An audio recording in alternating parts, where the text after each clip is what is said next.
Hello friends, मैं आपकी friend आंचल Verma incentive classes से। तो आज का नया टॉपिक है प्रागैतिहासिक काल, जिसे हम लोग प्री हिस्ट्री के नाम से भी जानते हैं। प्राचीन भारत के इतिहास के स्वरूप के बारे में आज हम जानेंगे। अगर आपसे कहा जाए कि आपको किसी जगह का इतिहास जानना है तो सबसे पहले आप क्या करेंगे? आप वहाँ जाके वहाँ के लोगों से बात करेंगे, वहाँ के लिखी हुए जो बुक्स हैं उनके बारे में बात करेंगे, उनके बारे में पता करेंगे, वहाँ के साक्ष्य ढूंढेंगे। तो इसी तरह से हम लोग भी इतिहास के बारे में हम लोगों को पता चला। तो सबसे पहले तो इतिहास को 3 भागों में बांटा गया है। इसे बोलेंगे प्राक इतिहास, आग इतिहास और ऐतिहासिक काल। प्राक इतिहास को हम लोग प्री हिस्ट्री के नाम से भी जानते हैं और आग इतिहास को प्रोटो हिस्ट्री और ऐतिहासिक काल को हिस्टोरिकल पीरियड। लोग इसमें बहुत कंफ्यूज होते हैं कि प्रागैतिहासिक काल और आगे आएगा जो हमारे इसके पार्ट्स, उनमें बहुत कंफ्यूज रहते हैं, लेकिन यहाँ पर कंफ्यूजन की कोई बात नहीं है। आप सही से पढ़ेंगे तो आपको आ जाएगा। प्राक इतिहास में हम लोग देखते हैं कि पुरातात्विक साक्ष्य मिलते हैं हमको। जिस चीज़ का हम लोगों को, जिस जगह के हम लोगों को पुरातात्विक साक्ष्य तो मिल जाते हैं और लिखित साक्ष्य नहीं मिलते हैं, वो आ जाता है प्राक इतिहास में। ठीक है, जैसे कि पुरातात्विक साक्ष्य क्या होता है, क्वेश्चन में, पेपर्स में क्वेश्चन आते हैं बहुत ही इम्पॉर्टेंट कि पुरातात्विक साक्ष्य किस तरह के होते हैं। तो जैसे औजार हो गए, बस्तियाँ, अस्थियाँ आदि, ये सब क्या होते हैं, पुरातात्विक साक्ष्य कहलाते हैं। ठीक है, और लिखित साक्ष्य जैसे कि लिखे हुए कहीं पर होते हैं, ताम्रपत्रों में, किताबों में। उस समय तो किताबों में होता नहीं था, प्राक इतिहास में आ जाएगा, जिसका हम लोग पुरातात्विक साक्ष्य तो मिले हैं लेकिन लिखित कोई भी साक्ष्य नहीं मिला है। ठीक है, उसके बाद हम लोग पढ़ेंगे आगे इतिहास, जिसको हम लोग प्रोटो हिस्ट्री के नाम से भी जानते हैं। इसमें क्या होता है कि पुरातात्विक साक्ष्य मिलते हैं और लिखित साक्ष्य भी मिलते हैं। हम लोगों को इसमें पुरातात्विक साक्ष्य भी मिलते हैं और लिखित साक्ष्य भी मिलते हैं, लेकिन जो लिखित साक्ष्य आज तक मिले हैं उनको अभी तक हम लोग पढ़ नहीं पाए। अब हम लोग किस सन की बात कर रहे हैं, आज से हम लोग करीब 3-4 हज़ार साल नहीं और भी ज़्यादा साल पहले की बात कर रहे हैं। तो वहाँ के उस समय लोग क्या कैसे लिखते थे हम लोगों को नहीं पता है। क्या, जैसे हम लोगों ने तो अब वर्णमाला बना ली है और हम लोग पढ़ लेते हैं, कई सालों से हम लोग पढ़ लेते हैं, लेकिन हम लोग बहुत पहले की बात कर रहे हैं। उस समय के लोगों को पता नहीं मुझे कि पढ़ना आता है कि नहीं आता है था, या किस तरह से वो लिखते थे, आज तक हम लोग नहीं पता कर पाए हैं। ठीक है, तो जिसके बारे में हम लोगों को पुरातात्विक साक्ष्य तो मिलता है लेकिन लिखित साक्ष्य नहीं मतलब मिला है, लेकिन अभी तक हम लोग उसको समझ नहीं पाए हैं क्या है, परंतु अभी तक हम लोग उसको समझ नहीं पाए हैं। ठीक है, तो उसे आग इतिहास के श्रेणी में रखते हैं। इसका एग्जाम्पल है हड़प्पा काल। ठीक है, हड़प्पा काल के साक्ष्य हम लोगों को मिले हैं लेकिन अभी तक उसको कोई भी पढ़ नहीं पाया है। ठीक है, ऐसे ही है ऐतिहासिक काल। ऐतिहासिक काल वही जिसके हम लोगों को साक्ष्य मिले हैं और हम लोग इसको पढ़ भी सकते हैं। तो पुरातात्विक स्रोत साक्ष्य मिले हैं और लिखित साक्ष्य मिले हैं और हम लोग इसको पढ़ भी सकते हैं।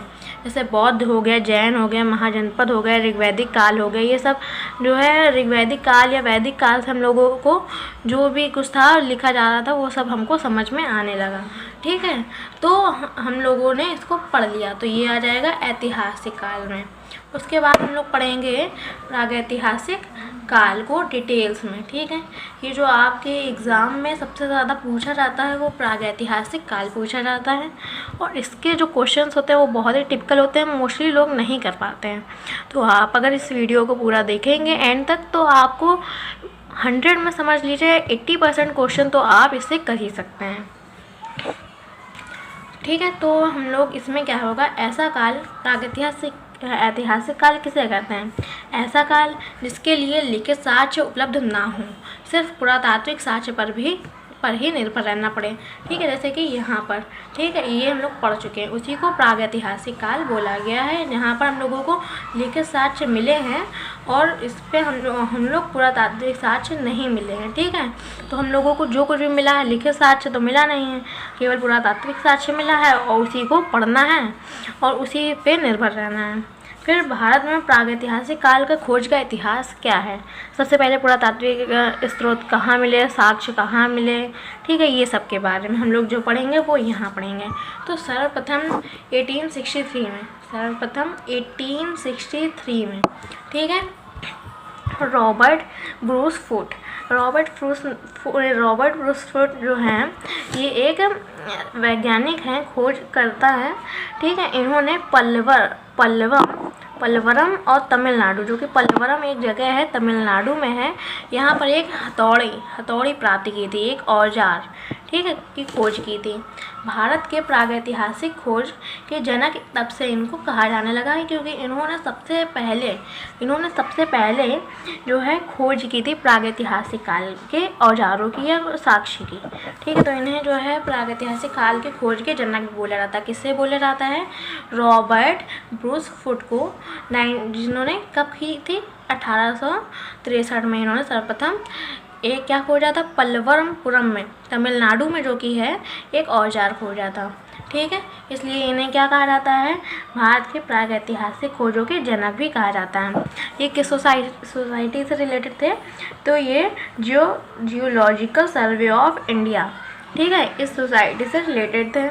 अब आप सोच रहे होंगे कि उस समय क्या, मतलब कि 1863 की बात है, तो ठीक है, तो जियोलॉजिकल सर्वे ऑफ इंडिया, इसमें मूलतः भूगर्भ वैज्ञानिक एवं पुरातात्विकविद इसमें थे। ठीक है, तो ये जो रॉबर्ट ब्रूस फुट थे, ये क्या थे? पुरातात्विकविद, मतलब पुराने कुछ चीज़ों की खोज करता जिन्हें होते हैं उन्हें हम लोग पुरातात्विकविद बोलते हैं और भूगर्भ वैज्ञानिक बोलते हैं। ठीक है, तो सबसे आप 63 कैसे याद करेंगे? 1863, तो जैसे 1853 में सबसे पहली रेल लॉन्च हुई थी भारत में, पहली रेल जो मुंबई से थाने के बीच हुई थी। ठीक है, तो उसी से 10 साल बाद इन्होंने ये एक खोज की थी। कहाँ पर की थी? पल्लवरम में की थी, जो कि तमिलनाडु में। तो आपको इससे ये बात याद हो जाएगी। उसके बाद हम लोग नेक्स्ट पेज पे आते हैं, तो यहाँ पर क्या है, आपको पता चलेगा कि भारतीय पुरातत्व विभाग के जनक, ठीक है, तो भारतीय पुरातत्व विभाग के जनक कौन है? अलेक्जेंडर कनिंघम है। तो जो भारतीय पुरातत्व विभाग है ये 1861 में सबसे पहले बनाया गया था। कब बनाया गया था ये? 1861 में। कब बनाया था? उस समय किसका शासन था? लॉर्ड कैनिंग का। ठीक है, लॉर्ड कैनिंग के शासन में 1861 में सबसे पहले क्या बनाया गया था? भारतीय पुरातत्व विभाग बनाया गया था। और जिसका जो है जनक, जिसके मतलब जो मेन हेड थे वो कौन थे? Alexander Cunningham. और उन्हीं में उन्होंने खोज की थी। किसने की थी? रॉबर्ट ब्रूस फुट, जिसका अभी हम लोगों ने पहले पढ़ा है जिनके बारे में। ठीक है, विभाग, यहाँ पर देखिए मैंने इसीलिए इसको बड़ा कर दिया है कि पुरातत्व विभाग। ठीक है, ये किसके समय में बना था? Lord Canning. क्वेश्चन आता है कि जैसे किसके समय में पुरातत्व विभाग बना था, तो आप बता सकते हैं कि लॉर्ड कैनिंग के समय में बना था। और कब बना था? 1861 में जो है बना था सबसे पहले क्या, उसी से मतलब कि पहले ही बना हुआ है ये। फिर आज हम लोग जानेंगे आज कहाँ है ये। ठीक है, आज क्या है? तो वर्तमान में पुरातत्व विभाग को संस्कृति मंत्रालय में जोड़ दिया गया है। ठीक है, तो संस्कृति मंत्रालय में ये, अब इसको संस्कृति मंत्रालय के नाम से भी जाना जाता है।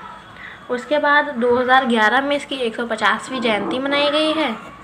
अभी 2011 में इसकी 150वीं जयंती मनाई गई है। देखिए आप जोड़ लीजिएगा तो इसमें 150वीं जयंती आ जाएगी 1861 से जो है 2011। फिर भारत के सबसे पहले पाषाण उपकरण कहाँ मिले थे? बोरी, महाराष्ट्र में मिले थे। ठीक है, तो सबसे पुराने पाषाण उपकरण मिले थे सबसे पुराने, वो हम लोगों को कहाँ मिले थे? बोरी, महाराष्ट्र में मिले थे, जो लगभग 14 लाख वर्ष पूर्व है। 14 लाख वर्ष। ठीक है, 14 लाख। अब आप सोचिए कि हम लोग कितने समय पहले की बात कर रहे हैं, 14 लाख वर्ष पूर्व की।